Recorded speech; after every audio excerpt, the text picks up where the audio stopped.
Program Jones and Company, and we're speaking with Dr. Marcellus Taylor and Mr. Quintin Laroda. And so far, we've been talking about 50 years of the labor movement in an independent Bahamas. Gentlemen, before we went to our break, I mentioned that when we came back, I wanted to talk about the intersection between labor and education, how education has assisted, has bolstered up labor over the past 50 years. Mr. Laroda, we're yes, fortunate to have with us Dr. Taylor, who is a former director of education, as well as a researcher at the University of the Bahamas, at the Public Policy Institute, and a gentleman who's had a passion for education, who's worked throughout the public education sector. Dr. Taylor, when we talk about, a lot of these factors that relate to labor, and you and I have discussed some of them before in terms of increased productivity, in terms of increased wages, in terms of every way that the Bahamas and labor can benefit from education. Do you believe that we are taking advantage of opportunities for education and labor as much as we should now in the modern Bahamas as we did perhaps 40, 50 years ago? Well, I think if we just reflect on the words that Mr. Laroda spoke immediately before the break, he talked about labor being indelibly linked to the national development of the Bahamas.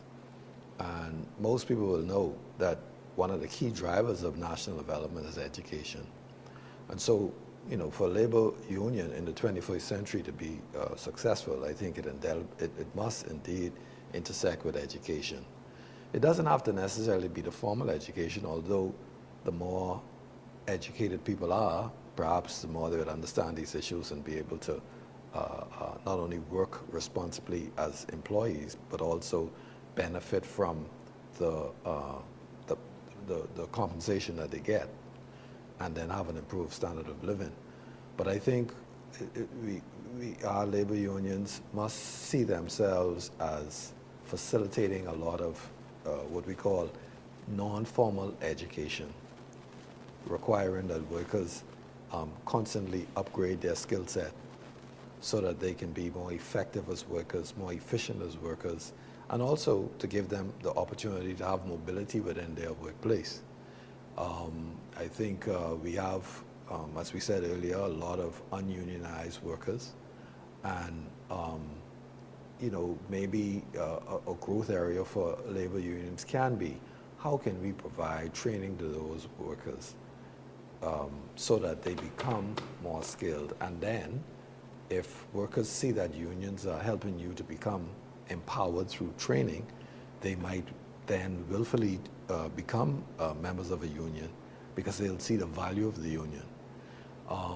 So I think, as Mr. Laroda said earlier, in the 40s it was about basic rights. In the 50s it was about expanding the opportunities. Perhaps in the 2020s it should be about how do we make workers or help workers to become more effective through education. And I think that's something that really should be contemplated.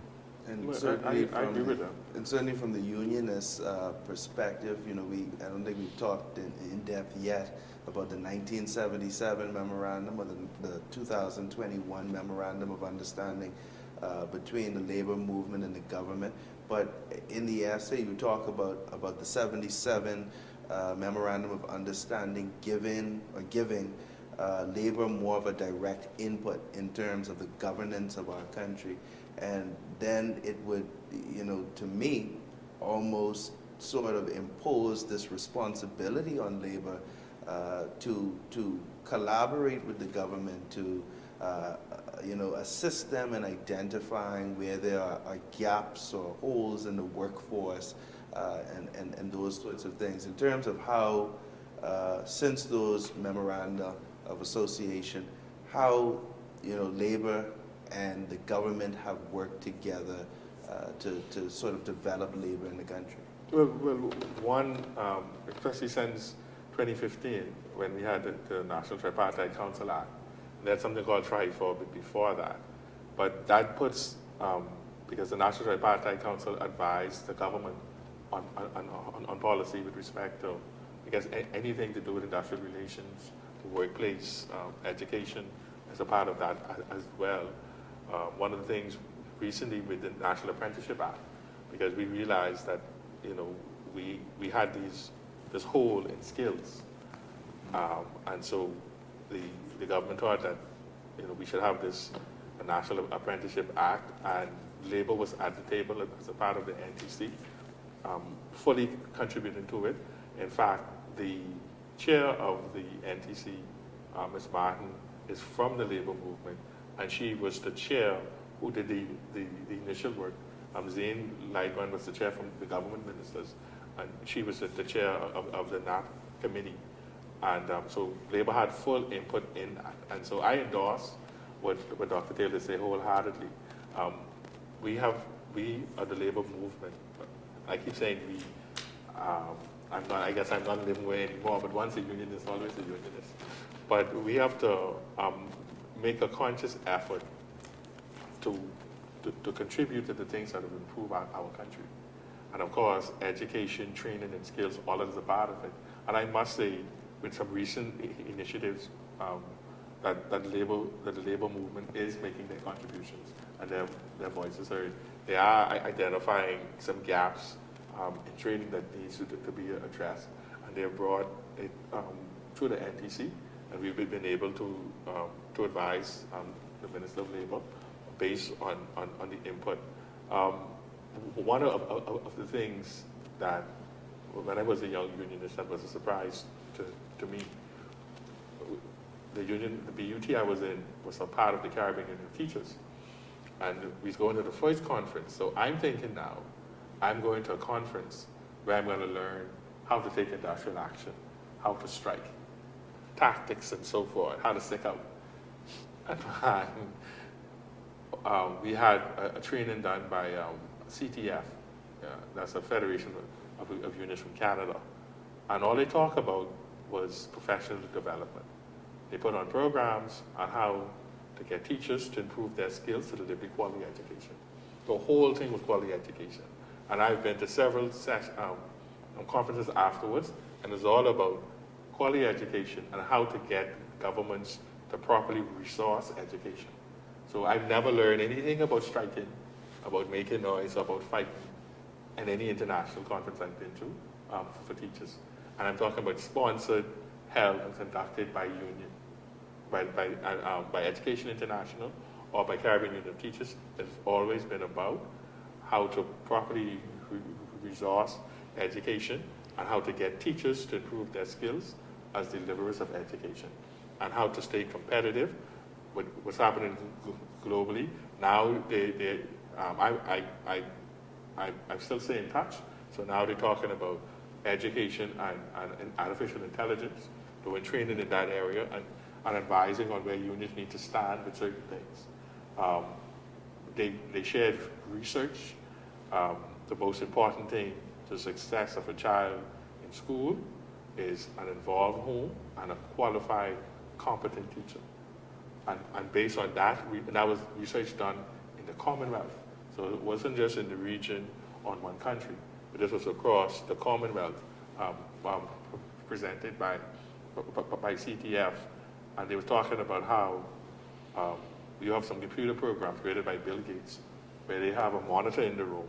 The kids sign on the computer and they just do the work in there all day. And they was teaching us that, no, we need to, based on the research, that we have these competent, qualified teachers is necessary for success. We need to stand up on these things. We need to fight and make sure that the government realize the humanity of the teachers, and that's necessary for the success of the students.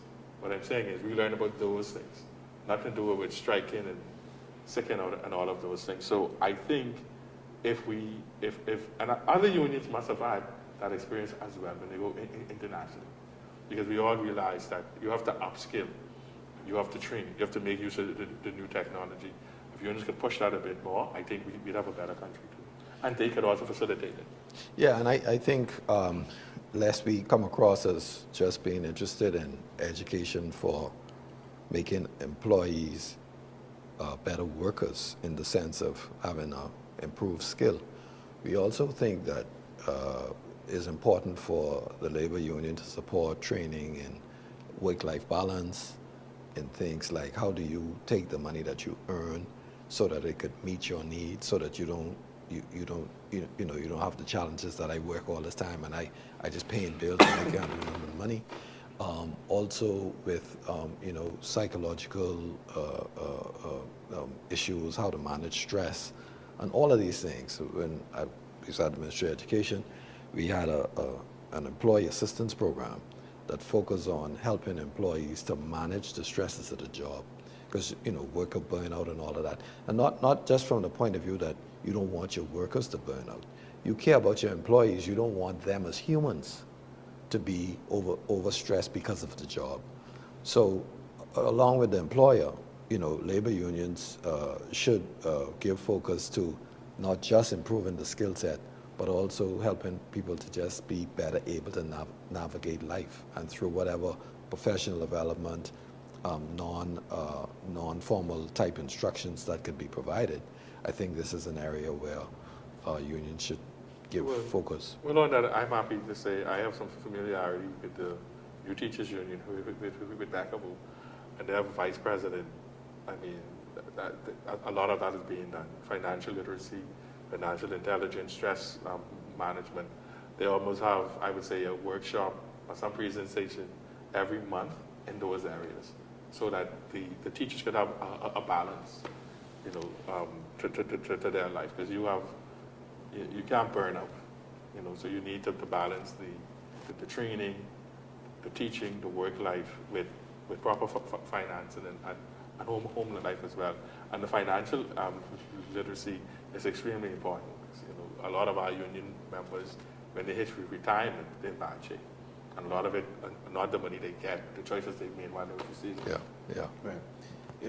We talked a lot about labor leaders, and we started off one of the issues you have raised, Mr. Laroda, and I don't want to say that there, because I don't think that's absolutely true, that there's a dearth of leadership in the labor movement, but there certainly is, I guess, less strong leaders as there were in the 70s and the 80s. But when we think about the leadership of unions today, and union leaders enjoy quite a bit of power, quite a bit of influence in our country, especially over unionized people. And there's a part of the essay where you talk about the division among unions, and I want to talk about unification that being important, unity being one of the things at the basis of trade unionism. And speaking to a lot of labor unionists, and I would hate to offend them, any of them, but we've seen, I think the public has seen, where there is this trend in some cases where megalomania, the ego problem, seems to be one of the biggest challenges of unions in unifying. Well, the first thing is on the leadership. I would say, I would be justly if I said that there isn't a lot of succession planning in these unions. Being a union leader is sweet, Nobody will give that up, really, unless something comes along better in upper management somewhere on politics. But being a union leader is pretty good. You get a good salary. You get to travel all over the world. You meet with the prime minister and the ministers. So you're meeting with the who's who of the country. So you have some influence. You're being exposed to even leaders and organizations internationally. So that's a lot to have. That's pretty good. And then it's a lot to then give up. And so it would take someone who truly is concerned about the union growing, moving forward, and the country. And so you would put a succession plan in place.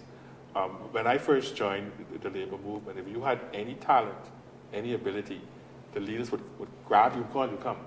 We want you to do this. They would involve you in things. I've noticed that happens less and less, right? It's a lot of focus on who's in charge now, what they are enjoying, and if the members they keep electing you, then you think you're doing something right. Because one of the things that Bahamians do is they equate winning elections with doing the right thing, right? And so if you criticize a union leader, you say, but well, that person always has been, so they must be doing something right. And then I have to remind them, I said, you know, the greatest election in history, God lost it. Pilate said, you want Barabbas or Jesus? The crowd elected Barabbas. But was that the right thing to do? Because Barabbas won the election, that mean he was better than Jesus, or that was the best choice for the people. So the ability to win an election, you could have, for various reasons, you could have that popularity, you know, certain things in your campaign. And so there's no impetus for the leadership style and the melody, those who have these great egos, to change if the people they serve keep electing them. You have to provide a spank on the hand for leaders. They'll know, don't touch that, don't go there, or you won't serve us. If we don't provide that, then, you know, why would I change? But in terms of, you know, what we've been talking about and how the labor movement perhaps has changed, and it's not different than, say, for example, take burial societies in our country, which are no longer a thing anymore. You think about them for purposes of nostalgia, but private life insurance knocked that out. You know, you could think about family island lodges and those sorts of things. They have also been knocked out by the same thing, by private insurance. When we think about, you know, unions and whether or not there is an organic interest in the tenets of unionism, in community building, in unity and empowerment, or rather it's just for purposes of nostalgia that people are still involved in unions in our country. I think a large part of it, unfortunately, is nostalgia. The labor movement runs, I guess, a lot of influence and a lot of good feeling based on what was achieved in the past. Thank God we could point out Sir Randall and what Keith Archer them do, and Marcia and them. You know, and of course you have some people who are outstanding now, but we survive a lot of the goodwill that the Bahamians had for us in the past, and the political influence we had in the past. And I think that needs to change. I think the unions need to revamp and relook and say, you know what, extend their reach. Because, I mean, I think the government now is very pro-union, right? I mean, of course, I don't want to get into the politics of the complaints about what was done and not done. But if you sign almost 60 industrial agreements, a large majority being in the public sector, it is evidence that you are that you're pro-union. But suppose you have an administration that comes in, and it can be the same leadership now, but don't have the affection for the union. Then where does that leave you as a union? And I think the unions rely too much on the government. When you study the recommendation from ILO, you would find that ILO would recommend that the government be as least involved in the union as possible. But our unions want the government involved as much as possible. Mm-hmm. You're in negotiations with a private entity, and you fussing with the government about your negotiation with a private entity. That's you and a private entity. The government should only be able to get involved if there's some laws being violated or there's something untoward happening in terms of regulation. But they want, it's almost as if we just depend and rely on the government involved for too much things in the labor movement. So I would want a more independent labor movement, a labor movement that's reaching a lot of workers that are not now unionized, a labor movement where more leaders are regarded and looked at as great Bahamians with integrity and that's strong and that's standing and pushing for the right thing throughout. And I don't want any of my colleagues to to knock in my head after this session. But I'm just saying, some of them are that, but I don't think enough of them are to take the movement where it needs to go.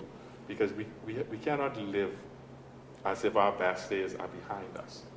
We need a leader to inspire us that our best days are yet ahead, and we need to fight to take us to that, encompassing all of the things that we've talked about, from the education, from understanding and be able to teach, from getting better deals, from increasing productivity. We need a message that kind of steers the movement towards that, and where the country could look at a leader and say, you know what, that man could lead a labor union, a corporation, this country, or that woman could do that, because what they bring to the table, their characteristics, their strength, their conviction, their principles are such that they could be great in whatever field that they're in. We need to look at the labor movement as an example of great behaviors. This thing now where if you go on TV and you make noise, it means you work in, that's like it becoming like some labor leaders are caricature of what a union leader is now. You know, right. And we got to get away from that. There has to be some sincerity, some honesty, some putting forward things that are true, that the average person could read and see and say, yeah, that union has a point. They're not just making noise for making noise sake, right? They're not being disingenuous because an election is coming up, and so they're making noise in the press so that members can feel that they're fighting for something. This leadership and doing the right thing should be continuous. So when election time comes, you don't have to go and make noise to look for attention. That's what it's become. Who could be most aggressive? Who could have the most contentious relationship with the government? But in terms of people like Sir Cliff and people like Sir Lyndon and people like Sir Randall, what set them apart? Now, obviously, they were from perhaps the greatest generation of Bahamians so far, and of course, in a truly heroic period of Bahamian history.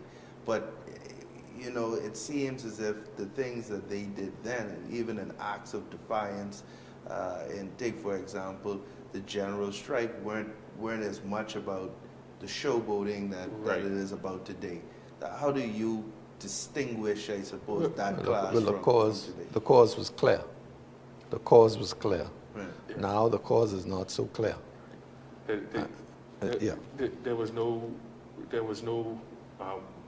wasted intent or action. Like Dr. Taylor said, the cause was clear, and anybody could have seen it. So their actions, considering the challenge, was more than reasonable, even if it was defiant. Right? We all understand that, okay, you throw the mace out the window, or you shut the country down, you was right in doing that. Even in the expression of your anger, and when they expressed themselves, it was done with a degree of sophistication and education, so that the intellectuals understood what was happening and the common man understood what was happening. There was this cause, there was this need, there was something that needed to be fixed, and they stood up for it. Those union leaders that do that now, they still have that same respect in the movement and from them members. But when you get superfluous, your particular members may be into you and so forth, but the larger movement backs away from following your leadership, because they know that you're being disingenuous as to what you're fighting for. And sometimes some unionists come across as if they instead of looking for a solution, they're looking for a problem. Because like you say, and a lot of stuff to do with education. A lot of our workers now think if you're not attacking someone in management, that you're a sellout, right? And so sometimes for show, you attack people and you insult them because you want to throw some red meat to your supporters. We gotta get away from that. I remember when I first came in the movement, if you went in the office with a superintendent, be like, oh, what's he selling out? If you were seen in the presence or the company of a minister of education, you know, that was questioned. But I went to a training in Barbados, and they said the opposite. They said, look, union leaders should be seen with the Prime Minister, with the ministers, with corporate leaders, because those are the people regarded by a country as important. And if union leaders are seen with them, it says that you're also important. So when I came back, I started talking with the teachers and grammar my shop stars, and I said, we shouldn't shy away from being seen with these people. We have to change this mindset that because you're having a conversation with a minister or with a director or with a superintendent, that you're selling the union out. You may be having conversations that are advancing the cause of your members, because at the end of the day, everything that actually gets done through a dialogue. Right? When you negotiate a contract, you go through negotiation process, you're at the table, and there's dialogue, there's agreement, and then you achieve what you want. You don't beat somebody over the head and get what you want. And even if they give you something temporarily, you've damaged your relationship so badly that going forward, they got to give you as least as possible. But what you want with the employer is a situation where the employer and the union meets, and we're trying to figure out, based on the resources we have, what is the best thing we can give to the employees. Right. What is the best thing we can get based on the resources that we have. Not, I don't like you and you have these ego fights and so forth. I always try to steer our negotiations away from that, right? Let's see how we can use these negotiations to improve our country, to improve our system, to improve delivery of quality education. That is the way I think unions should go.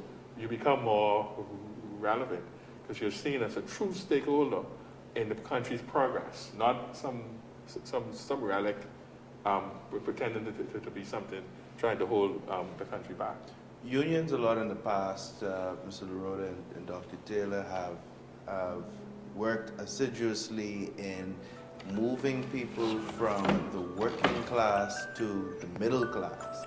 Do you think, Mr. Laroda, do you think Dr. Taylor, especially when we talk about immigration, which has been a topical issue as of recently, and many Bahamians argue that they're being edged out of working class jobs by an immigration crisis we have in our country. Is that argument substantiated? Well, I don't know if it's substantiated. I know that there are some concerns that there are jobs that immigrants tend to take.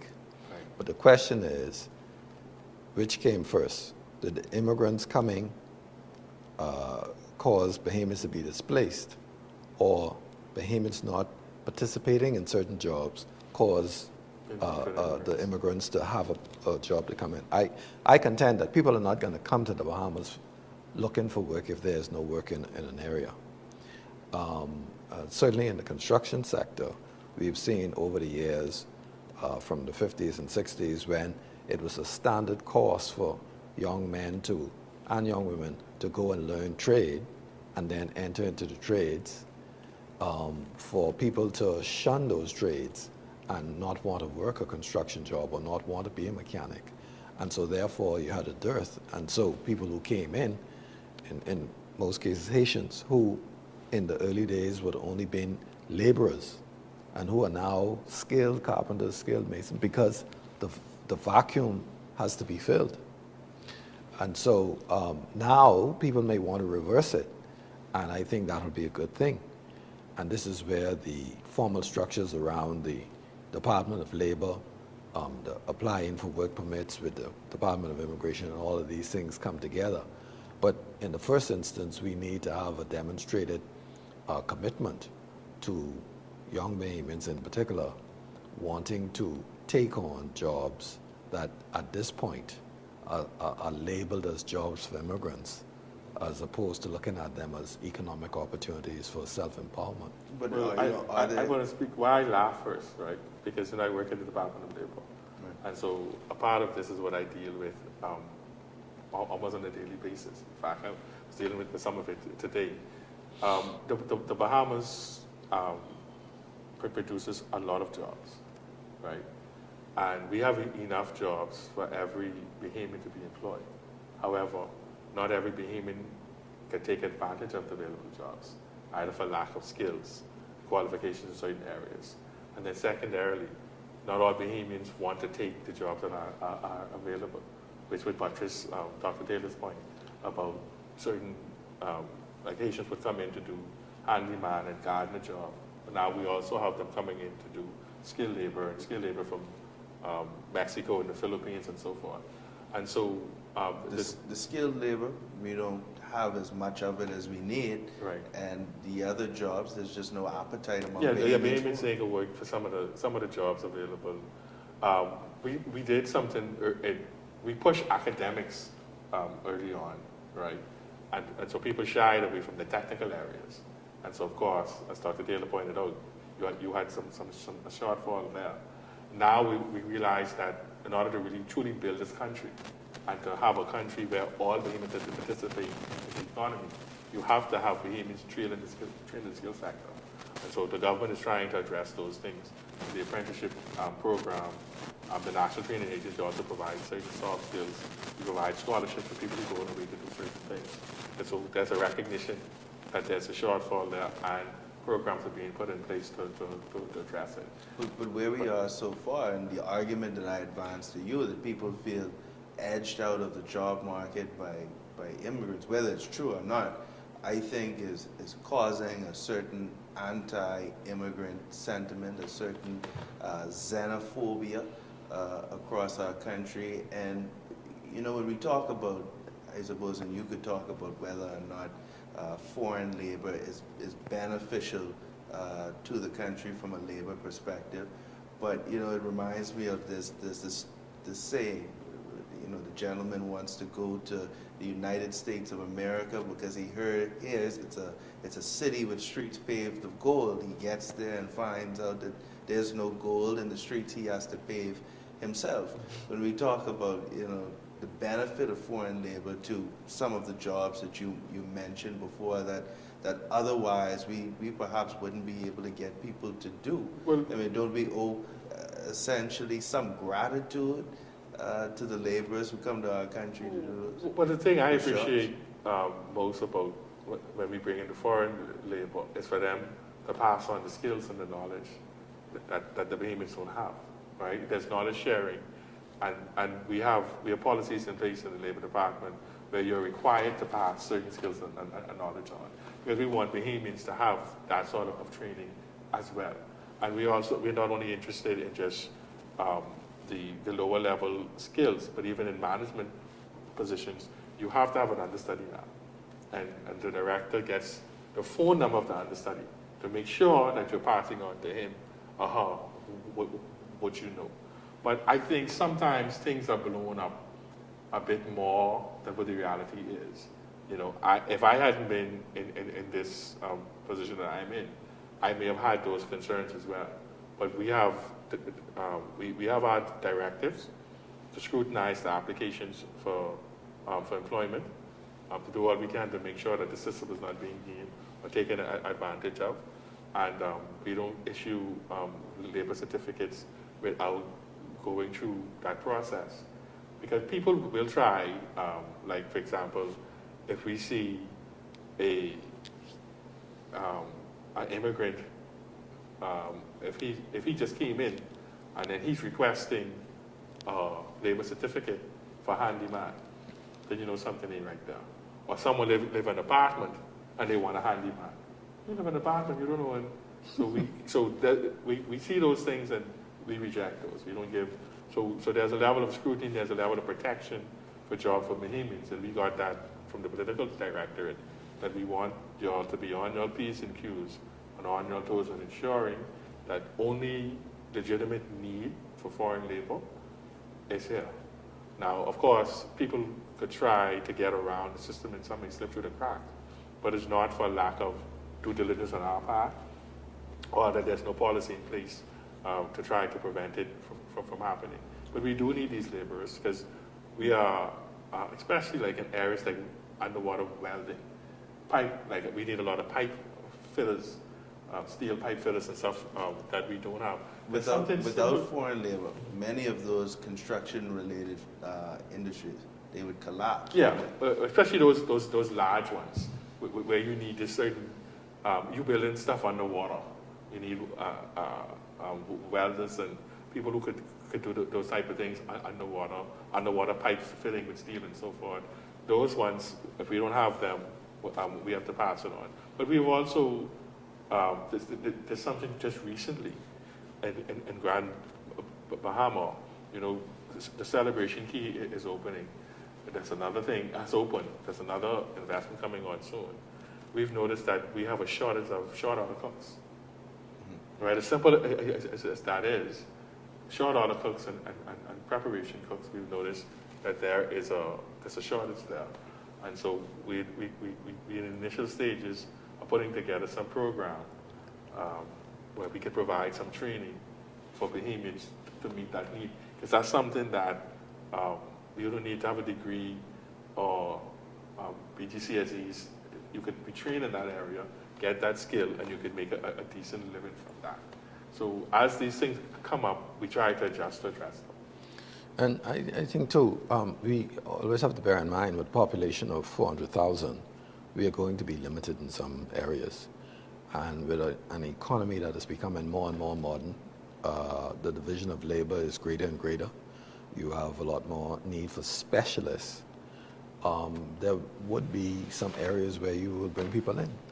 But don't think that we are only bringing people in. There are many Bahamians who have left because what they feel is the skill set that they have and the ways in which they can develop themselves as professionals may not be available here. So if they want to work in a scientific field, let's say, that requires high skills, nanotechnology or whatever, they tend to go out of the jurisdiction. So it doesn't mean that Bahamians are not capable. It doesn't mean that Bahamians, couldn't do things. It speaks more to, I think, a growing economy that is becoming more sophisticated, that is becoming more specialized in terms of the types of workers you require, and therefore a small economy not necessarily being able to provide all the opportunities, be able to provide all the workers to fill all the opportunities that are available locally. And you have whereas the Bahamas is greener pastures for some countries, there's some other countries that are greener pastures for Bahamians. Yeah. And so they're going to go to take advantage of their education and their abilities. They can get higher pay. And so what we have to, and you don't want to regulate the private sector too much, but you want to say, because one of the things I do see some companies do, they are not willing to pay a Bahamian, let's just say, the figures, the average rate for Bahamian carpenter is $20 an hour. So a business will say, well, okay, I can get a Mexican to come in and pay him $10 an hour. So they had advertised and said, I need a carpenter, $10 an hour. But no Bahamian's going to respond to it. Yeah. No, and they tried to, they applied to say, you know what, we can't find anybody to do this job. We need to bring in a Mexican. So we have to address those things. Yeah. We have to find some way to standardize for skill and technical areas what the expected pay is, so that isn't done as much. And not just for employees, also for the cost of living issues. When a tradesperson comes to your house and they're fixing something, they may not be an employee of someone. They might just be working with you directly. And then you say, well, how much does that cost? And then they might say, $150 for a job that maybe otherwise would cost $40. Mm-hmm. So, and that has implications on your cost of living because you now have to pay so much more. And it speaks to the issue of worker productivity, and it speaks to the basic concept of a fair day's work for a fair day's pay.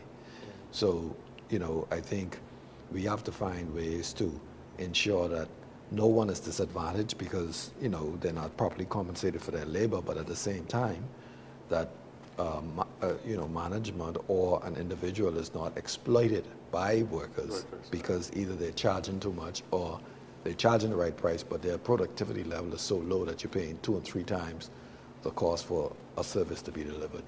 Yeah, absolutely. In terms of productivity, generally in the country, how do we increase productivity? Well, we might have to ban them mobile phones from being in the working space. People spend a lot of time on mobile phones. Well, I mean, and just looking at it, I think, like management, if you're in management, you want to increase productivity, I think you should start off with strategic planning Yes. and inspiration. I think too many people take over companies, corporation, businesses, industries, and agencies and ministries, and there's no planning. So if you come in, the status quo would be maintained, and you try to say, okay, I can address that issue there, and I can address that issue there. But if you come in and you engage in strategic planning, have input from various levels, and make the responsibility of a successful company or ministry or agencies our responsibility. So it's our plan. This is our responsibility. We have input, so we have buy-in. I think that's a start at productivity. And then obviously you have to monitor, provide incentive, and also, made from the labor movement, I like the punishment too much, but there has there has to be some negative consequence. Some kind of accountability. Yeah, accountability for lack of Yeah. productivity. Yeah. But you encourage and you highlight those who are doing well. But legally, you can't mandate that What do you mean from private employers. No. For productivity, you can't mandate any sort of, consequence for an employee who is not productive. Yeah. Well, the law tells you what you can do. The only thing you have to be mindful of is that you don't deny a worker due process, and you don't deny him natural justice. Whatever agreement that you have with them, you abide by the law. And so if you have an issue, like if someone isn't being productive, you observe that. It's unfair to call them in and say, I fire you because you're not productive. You haven't spoken to them about their lack of productivity. You haven't given them an opportunity to change. You haven't shown them a way that they can be productive. You have not provided any assistance in that area. You have not complained to them before. So you just can't jump to firing them. That would be unfair. But you should engage with whatever tools are at your disposal as a manager. Use those tools, but be consistent with law, with policy, and what is reasonable. Right. For the first 25 years of our country's history, Mr. Laroda, we did not have a minimum wage formalized in our legislation. And the last 25 years of our country's history, I think we've raised the minimum wage twice. Is that acceptable? I think so. I don't focus. I try to get people not to so much focus on minimum wage, because they want the minimum wage increase because they want to increase their buying power. And so minimum wage is just a way to increase buying power if other things remain equal. And so minimum wage being the least you could pay somebody. And so, yeah, I don't mind it being increased twice. The last time we increased it, I was intimately involved in the process. Being a part of NTC, we did the research for it. And what we found out is only about 25% of the workers in the country at that time was being paid minimum wage. So already, 75% of the workforce was already being paid more than the least that was required. And so I kind of don't get why there's always so much focus on minimum wage. Minimum wage is intended for entry-level jobs or low-skilled jobs, and not intended for you to stay at that. And so it isn't, the intent of minimum wage isn't that you're going to build a house and take care of a family of 5 off a minimum wage. But when it's talked about in the public, that seems to be their idea, that you're supposed to give me a wage that I can take care of, get a house, take care of all of my family, of this, and it don't work like that. That's just a starting point. You're supposed to work hard, be productive, upskill, take advantage of the mobility in the company you work for, or the country you work for, and grow. And it isn't for you to stay static and for the rest of your life make minimum wage and then complain that is all that's being paid. Mm-hmm. Now, I know unions fight for this minimum wage a lot, so like I say, I don't get knocked on my head from my colleagues, but I would I would appreciate that there's an other side of it that you have to understand. If you increase the minimum, if the balance, if you increase it too much, you could cause unemployment, right? Like what happened in California, where when they went up so high in the minimum wage, McDonald's, they just they just gone with robots. Mechanize the whole. They mechanize the whole operation. So you go in the store, you press the screen, a tray slides in the back and comes up with your food. So instead of having 50 employees making $10 an hour, you raise it $15 an hour, now you have none. Right. See? And the gas stations with pump attendants. You can't find a pump attendant, you can pump your own gas everywhere you go. Because if the minimum wage is so high, people don't want to pay that for that service. So you have to factor in all of these things. And I think the focus should be, minimum wage should only be a tool so that people don't really go into poverty, and so that there's amount of buying power, even for the least skilled persons. So one of the recommendations I always made is, if you're going to increase the minimum wage, then you have to have some form of price control somewhere. Because what typically happens is, when the business community hear that the minimum wage is going up, they increase the cost of their goods. Mm-hmm. And so your buying power is still where you were before this increase. Because the tin of cream was 80 cents. Now you get a minimum wage increase, the tin of cream is $1.20. Right. So what has happened to your buying power? It hasn't changed. And so I tend to say, okay, we need a minimum wage to say we ain't going to beneath that. But let's focus on having low inflation and a robust economy where there's a competitive job market. I don't have to worry if there's a shortage of workers, businesses have to pay more for those workers. You know, it's like what happened in Grand Harbor recently with Celebration Key. They came in, they paying a decent salary. So those companies have lost their workers to Celebration Key. So now they have to increase what they pay to attract people to their businesses. Right. That's the type, I think that's more ideal. A growing economy, a robust economy, a competitive labor market where you need these workers. So you know you have to pay more to get the workers rather than mandated wages from the government. So I like I said, I agree with a minimum wage, but I'm not too crazy about all the emphasis that it gets. Right. Absolutely right. We've come to the end of our interview today, our program today, and you know I think it's been extremely informative. This conversation on labor, especially looking at it in terms of through the lens of the last 50 years. And I have to thank Dr. Taylor for the opportunity to share in this project that he had put together, to be able to speak to him about the entire scope of the project, and now in what we're trying to do, and to sit down with different authors who put together essays to sort of speak to them in a smaller setting, but still to have that sort of comprehensive analysis of the last 50 years on a single or on one singular topic. So thank you, Mr. Laroda, for being here. Thank you, Mr. Taylor, for your involvement as well. Thank you. Absolutely. Thank you, ladies and gentlemen, for tuning in to our program, Jones and Company. Have a good night.